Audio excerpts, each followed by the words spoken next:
Learn how to troubleshoot blue screen crashes on the ASUS ExpertCenter D5 with proven Windows troubleshooting techniques.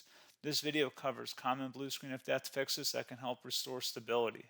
So while you're performing updates, you're getting an IRQR not less or equal message, K-mode exception not handled, kernel data in-page error. A lot of errors pertain to this problem, and we're going to go ahead and jump into what should hopefully be a pretty straightforward process, guys. And we're going to go ahead and jump right into it.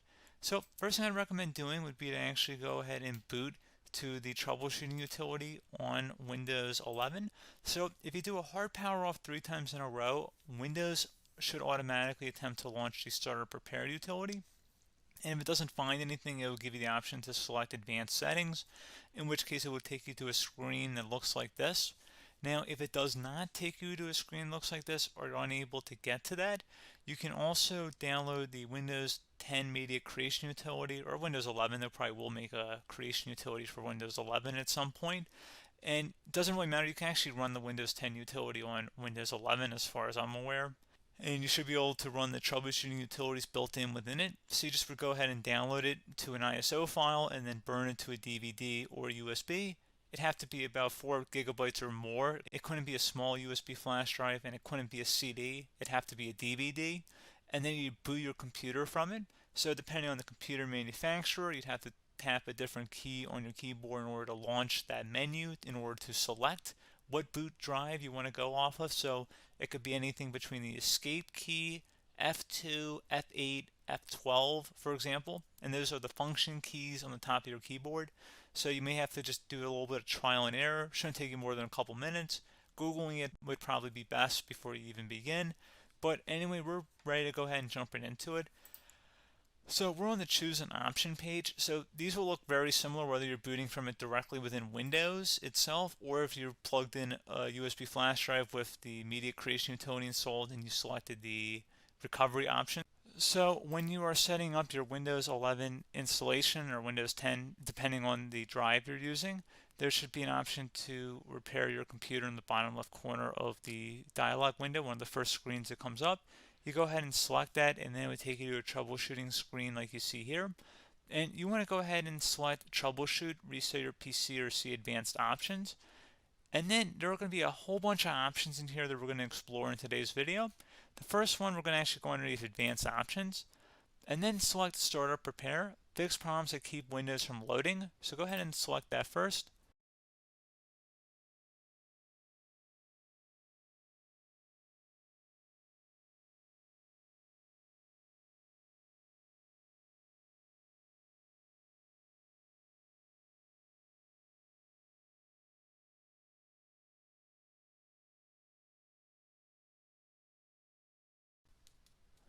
Okay, so you can see it could not repair our PC. That was our first option we could try. Something else, if we go back into advanced options here and then select troubleshoot, we're going to go underneath advanced options again. You can go ahead and actually access safe mode by selecting startup settings. And then if you select the restart button, you have the option on the screen select safe mode with networking, which will give you a key on the screen. It'll tell you which key to press to enter that. I believe it's the F7 key. It'll do that for you. I'm not going to go over that in today's tutorial because I don't really want to go into safe mode, but you're more than welcome to attempt that by going into here and then selecting restart. Again, it'll launch another screen. It'll say what key do you want to press, and it'll give you like 7 or 8 different options, and you want to select safe mode with networking.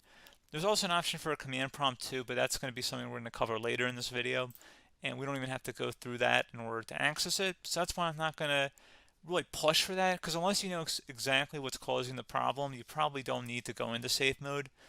Unless you're trying to recover files, in which case then you definitely can go into safe mode, but we're trying to actually recover our computer here. So I hope that makes sense. Something else we can also try here as well would be to uninstall updates, remove recently installed quality or feature updates from Windows. So if you go ahead and select that, you can uninstall the latest quality updates, which generally is the more day-to-day updates. Feature updates are the less regularly released ones, like the big ones. I would equate it to service packs in like Windows 7 and Windows Vista and Windows XP. So larger updates that occur once or twice a year at most. And the quality updates are more just a regular update. So probably obviously depend. It'll take longer if you're going to try and uninstall the latest feature update versus quality update, and maybe you don't need to go back that far. So just giving you guys a couple of pointers with that. Something else you can also look at here, and we're going to jump into the command prompt in a little bit, but you can select System Restore, which will use a restore point recorded on your PC to restore Windows. And this is something I would highly recommend here, guys. So select Next. Assuming you have a restore point saved on your computer, you go ahead and select the most recently created one, and you'll select Next, and then you'll select the drive. You shouldn't actually have to select the drive. You can scan for affected programs, but we're going to keep it all default here, and then we're going to select Finish. So once started, System Restore cannot be interrupted. Do you want to continue? I think we're going to select yes. I don't think we have anything better to do on our computer right now, so just give it a moment here to initialize. It will take a couple minutes to run, obviously depending on how large your hard drive is and how much is saved on the System Restore point. So just give it a couple minutes here.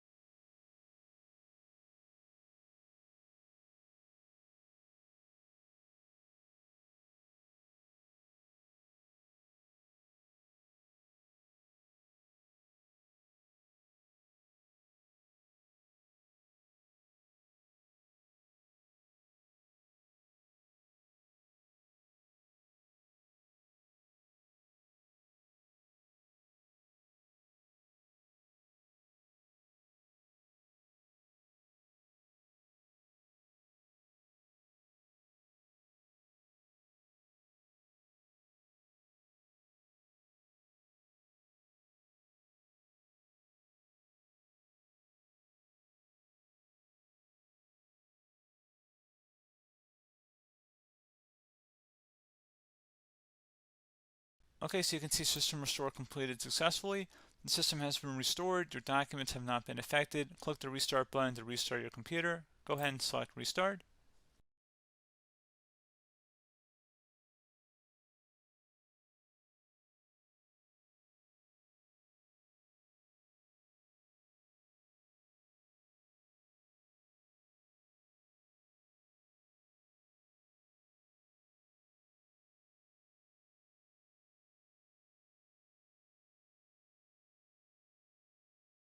Okay, so you can see the system has been restored successfully.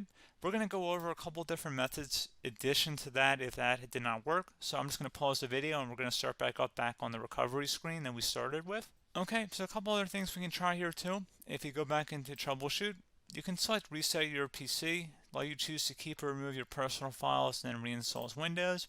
You can select to keep my files, which will remove apps and settings but keeps your personal files. You can also select Remove Everything, which will remove all of your personal files, apps, and settings. So this is more of a factory reset, the second option here. First option, it should not delete all of your personal files. However, it will pretty much clear most of your programs, and keep in mind, there's no guarantee that your information, number one, is even still available and easily recoverable on your computer to the point that you actually would be able to recover anything. And the second point is that there's always a chance that it won't actually recover and it will just do a factory reset anyway. So there's no guarantee that actually would keep your files anyway. So I would recommend trying to get a recovery tool and backing that up first before selecting it anyway. But again, those are a couple of different options. And then something else you can try here if you go back to the choose an option. Another option, if you go underneath choose an option and select troubleshoot, advanced options, and now select where it says command prompt. Okay, so the first thing we should do is type our main hard drive here. In most cases, it should be the C drive. So you just do a C colon and then hit enter on your keyboard. So once you're underneath the C drive, we're going to type in dir and then hit enter on your keyboard. It should have program files, users, and Windows all in there. That's how you know you're in the right directory.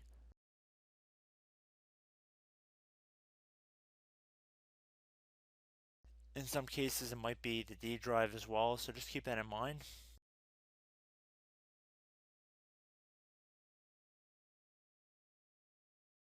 Next thing we're going to do is type in cd space /Windows /system32 /config, and then you're going to hit enter on your keyboard.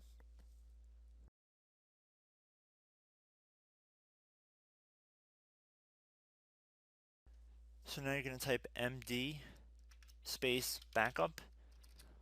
If you've seen other tutorials, it might also say to put down MD backup. That's because the backup name is pretty common when you want to back something up. So you can name this whatever you want, doesn't have to be backup. So if you've already made a backup folder in the past, you could do backup 1, for example. So once you're done setting the name you want the backup to be called, hit enter on your keyboard again.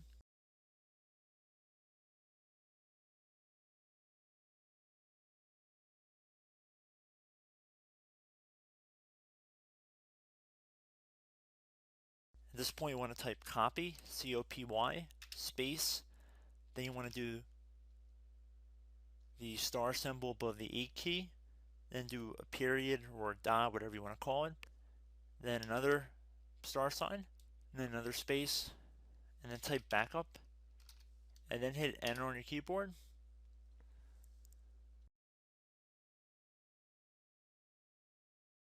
Now you want to type CD reg back, R-E-G-B-A-C-K, and then hit enter on your keyboard. So now that we are under the reg back, so now you want to type dir again, and then hit enter.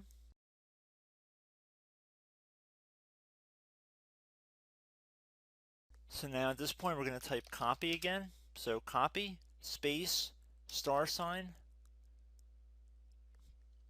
dot, another star sign, space, and then 2 dots.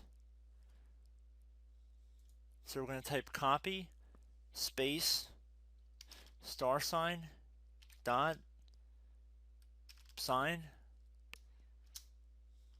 star sign, dot, dot, and then hit enter on your keyboard again. So for overwrite, you want to overwrite all. So type A on your keyboard, so capital A, and then hit enter on your keyboard.